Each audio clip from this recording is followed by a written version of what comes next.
विज्ञान विरोधी शिक्षा से देश किधर जाएगा।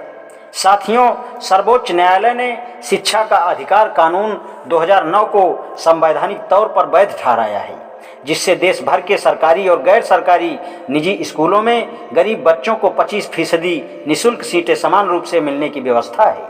न्यायालय द्वारा उक्त कानून को वैधता प्रदान करने के साथ ही देश भर के बौद्धिक तबकों ने जहां इस फैसले का समर्थन किया है, तो वहीं अनेक बुद्धिजीवी आलोचक की भूमिका में नजर आए हैं। हार्वर्ड विश्वविद्यालय के प्रोफेसर लैंड प्रिसेट ने इस कानून को एक बेमतलब कानून करार दिया है। इसकी अगर कोई उपलब्धि होगी तो सिर्फ यह कि निजी स्कूलों के कामकाज में सरकारी बाबू लोग अब डट कर दखलंदाजी करेंगे। गरीब बच्चों के नाम पर ये अधिकारी अगर गरीब बच्चों का भला चाहते तो सरकारी स्कूलों में दखलंदाजी करते, लेकिन वहाँ से पैसा कहाँ बनता है। इस कानून से कोई फर्क नहीं पड़ने वाला। जरूरत आरटीआई या किसी अन्य नए कानून की नहीं है, बल्कि जरूरत है शिक्षा व्यवस्था में क्रांतिकारी परिवर्तन करने की। गरीब बच्चे जब सरकारी स्कूलों में मजबूरन पढ़कर स्कूल छोड़ते हैं तो उन्हें किसी विषय की कतई समझ नहीं होती और ना ही वे कोई कहानी की किताब पढ़ने के काबिल होते हैं।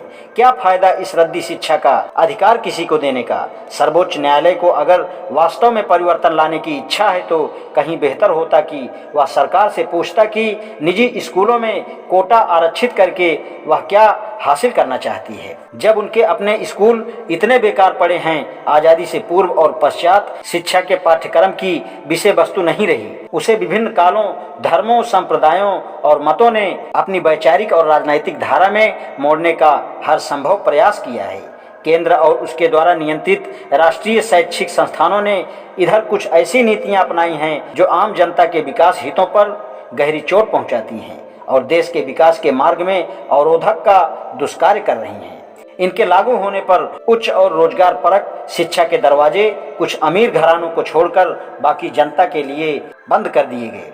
प्राथमिक शिक्षा से लेकर उच्च शिक्षा तक ऐसी बातें शामिल की गई जो जाति और धर्म के आधार पर तनाव बढ़ाती हैं और वैज्ञानिक सोच को कमजोर करती हैं। सांस्कृतिक और राष्ट्रीय गौरव के नाम पर पाखंडी और शोषणकारी व्यवस्था को गौरवान्वित करती हैं और आम जनता की अधिकार चेतना को और ज्यादा कमजोर करने के साथ धार्मिक पूर्वाग्रहों से युक्त मनमाने तरीके से बच्चों का मूल्यांकन करती है। भारतीय शिक्षा और संस्कृति का गुणगान करने के दावे हजारों वर्ष पुराने हैं और उन दावेदारों को सुनने से लगेगा कि दुनिया की सारी उपलब्धियों की शुरुआत पहले भारत में ही हुई थी और भारत को दूसरों से सीखने के लिए कुछ भी नहीं है, बल्कि दूसरों को ही भारत से सीखना चाहिए।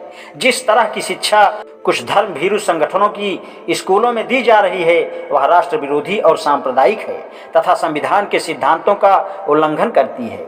यह वैचारिक सोच को नकारती है और अंधविश्वास को बढ़ावा देती है। यह पिछड़ी सामाजिक प्रथाओं जैसे जाति, बाल विवाह और सती प्रथा की हिमायत करती हैं। यह आदिवासियों और दलितों की संस्कृति को तिरस्कार की नज़र से देखती हैं। यह दावा करती हैं कि चंद्रमा पर जाने वाला सबसे पहला आदमी भारत में जन्मा था और यह भी कि मानवों को मनु के नाम पर मनुष्य या मानव कहा जाता है। दरअसल भारतीय शिक्षा को प्रकृति, सैद्धांतिक और व्यवहारिक पहलुओं के बीच एक दूसरे के प्रति अंतर विरोध की स्थिति में तो है ही, साथ ही शिक्षा के वैज्ञानिक पक्ष पर अवैज्ञानिक पक्ष ने कुंडली मार ली है। जब उच्च शिक्षा की नियामक संस्था यूजीसी ही अवैज्ञानिकता के साए तले काम करे तो छोटी संस्थाओं की स्थिति क्या होगी। कट्टरपंथी पार्टियों की सरकारें यूजीसी विज्ञान और अंधविश्वास के बीच, विज्ञान और कर्मकांड के बीच अंतर करने से इनकार कर रही है। उसने सरकार की नीति के हिस्से के रूप में ज्योतिष शास्त्र को विज्ञान घोषित किया है। उन्होंने असंगत बातों के प्रचार को संस्थापित किया है और उसे वैध ठहराया है। आज इतना ही, शेषकाल। धन्यवाद।